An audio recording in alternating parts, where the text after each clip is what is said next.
Did you know that just one glass of water before bed could secretly harm your heart after 70?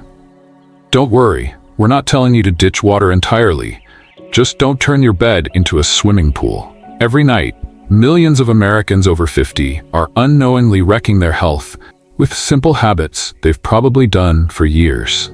Today, we're diving into 4 bedtime habits secretly wrecking seniors' health after 70. And chances are, you might be doing these every night without even realizing it. Welcome to Life Wisdom, where we transform restless nights into strong, healthy steps for seniors. Stick with us to uncover these sneaky culprits and learn how to fix them. No pills required.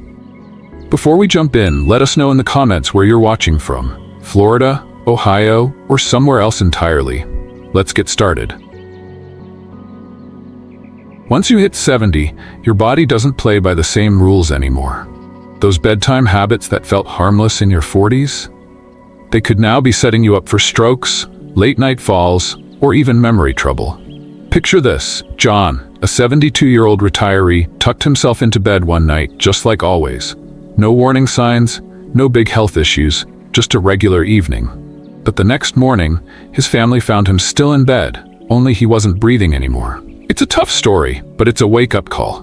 What John didn't know was that his nightly routine might have been quietly working against him. Here's the good news. You've got the power to change that, starting tonight.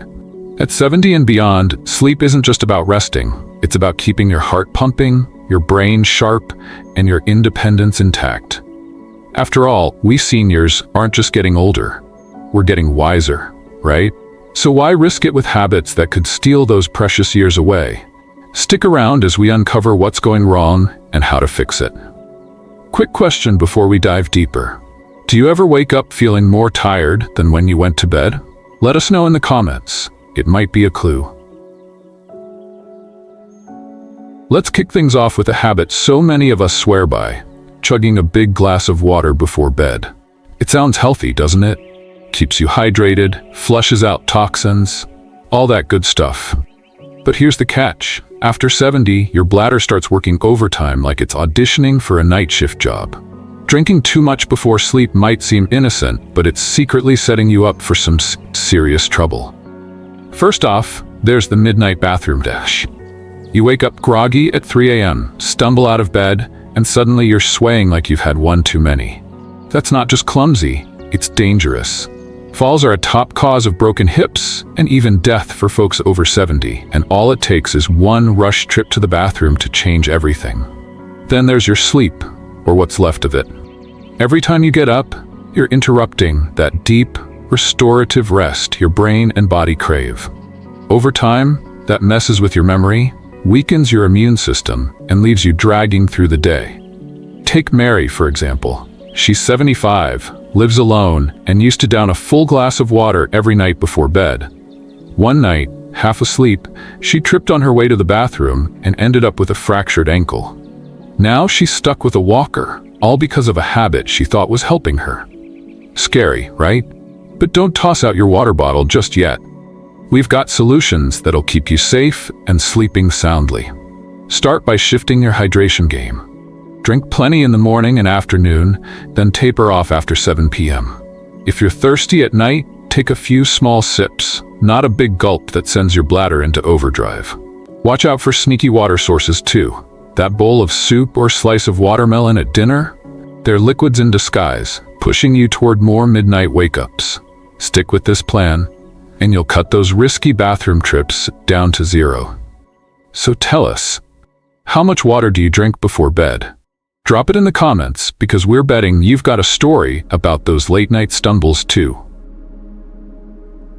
Next up, let's talk about that late-night snack at 10 p.m. A little treat that feels so right but might be oh so wrong after 70. Who doesn't love a bowl of ice cream or a sandwich to wind down? Tasty, sure. But here's the kicker. While you're snoozing, your stomach's still clocking in for overtime, and your heart's not happy about it. Eating too close to bedtime might seem like no big deal, but it's quietly stacking the deck against your health. First, there's the acid reflux trap. You lie down right after eating, and suddenly that stomach acid decides it's time to take a trip up your throat. That burning sensation, the coughing fits, or even waking up choking, it's not just annoying, it's risky. Over time, it can lead to something nasty like aspiration pneumonia, where bits of food or acid sneak into your lungs, a real threat for seniors.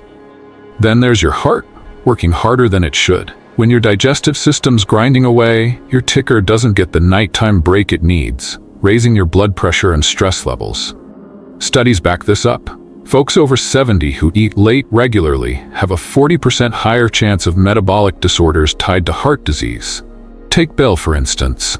He's 71, a retired mechanic, and loved his midnight burgers. Felt great in the moment. But he started waking up with heartburn so bad he thought it was a heart attack.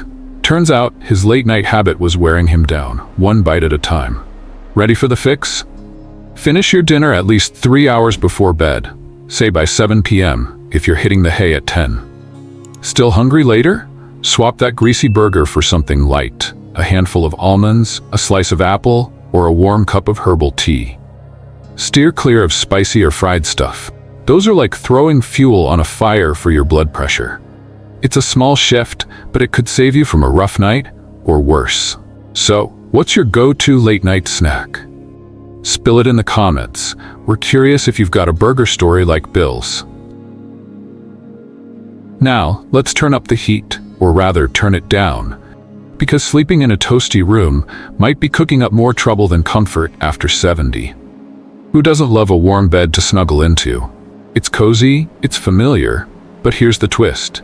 If your room's too warm, your heart might think it's running a midnight marathon. Keeping the thermostat cranked up or piling on blankets might feel great at first, but it's quietly putting your health in the hot seat. First, there's the heart strain. When your room's too warm, your body can't cool down like it's supposed to during sleep.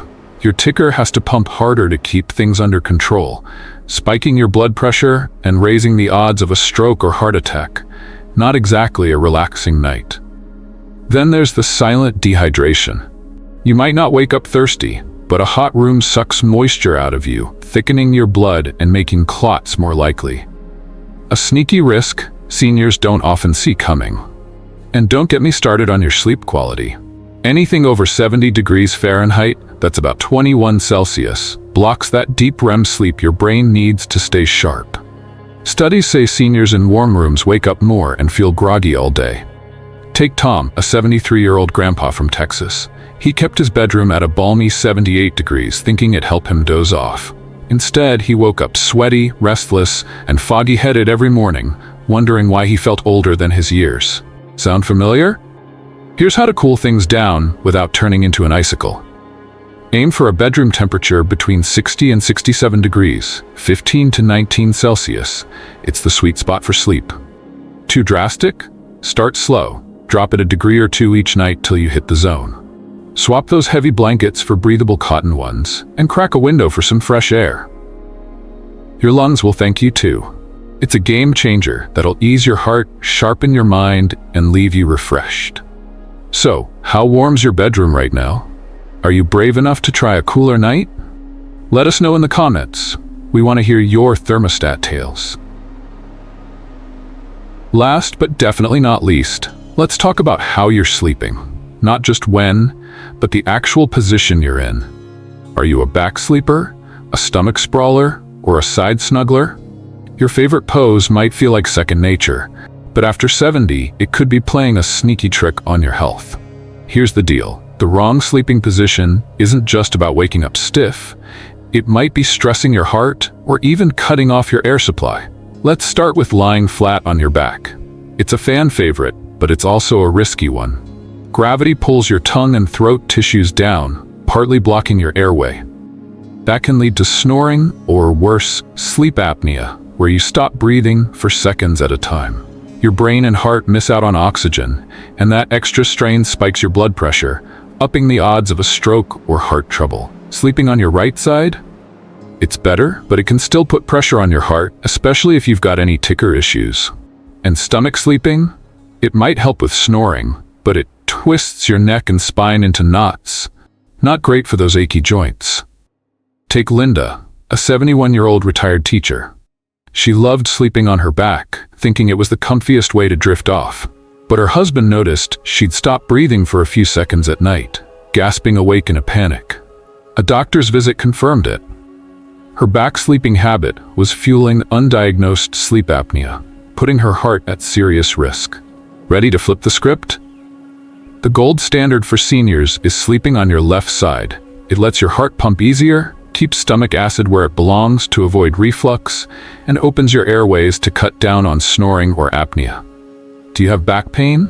Pop a small pillow under your waist or between your knees to ease the pressure on your spine. Dealing with arthritis? Try warming your joints with a heating pad for 10 minutes before bed, then settle into that left side position. If you keep rolling onto your back, hug a body pillow to stay put. Think of it as your new bedtime buddy. These tweaks sound simple, but they could be a lifesaver, keeping your heart happy and your mornings energized. So what's your go-to sleeping position? Are you a back sleeper like Linda, or already a left side pro? Drop it in the comments. We're dying to know if you're ready to make the switch. And there you have it. We've just walked through the 4 bedtime habits secretly wrecking seniors' health after 70. Guzzling too much water, sneaking in that late-night snack, overheating your room, and snoozing in the wrong position. These little routines might seem harmless, but they've been quietly chipping away at your heart, your sleep, and even your golden years. The powerful truth? You don't have to let them win. You can take charge, starting tonight. At Life Wisdom, we're all about proving that health isn't just about how old you are. It's about how willing you are to tweak things for the better. And here's the best part. You don't need to overhaul everything at once. Feeling overwhelmed? Don't sweat it. Start small. Maybe cut back on that bedtime water tonight, or try sleeping on your left side for a change. Even one tiny step is a big win for your body. Rome wasn't built in a day, and your new habits don't have to be either. Just keep at it, and you'll feel the difference. Imagine waking up tomorrow sharper, stronger, and ready to enjoy every moment. That's what these changes can do for you. So here's our challenge. Pick one habit to tweak tonight and let us know how it goes in the comments. Did you ditch the late snack? Cool down your room? We're rooting for you. Every night's a fresh shot at living better, longer, and healthier. So why not make it count? You've got this, and we can't wait to hear your stories. Drop a line below and tell us, what's the first change you're trying tonight?